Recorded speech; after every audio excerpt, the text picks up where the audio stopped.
Alustasin terminalist, sõitsin läbi Neste. Mul hullult vaja tankida, paak on tühi, kadunud Tõmme. Alex elas hinnad laes, Olerexis tegin toobi. Ja kui jõudsin Circle K-sse, mu rahakott sai uue hoobi. Pool paaki kütust, terveks polnud raha. Tööle ma ei saanudki, mul pole kütteraha.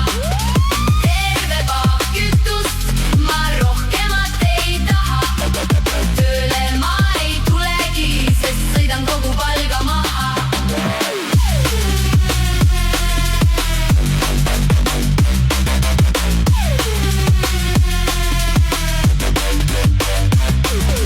Taskust võtsin viimsed sendid, kuivatasin silmad. Ei märganud ühtki tanklat, kus oleks soodsad hinnad. Sõidan tööle autoga, jälgin küttetuld. Ja kui vaja tankida, kütus maksab nagu kull.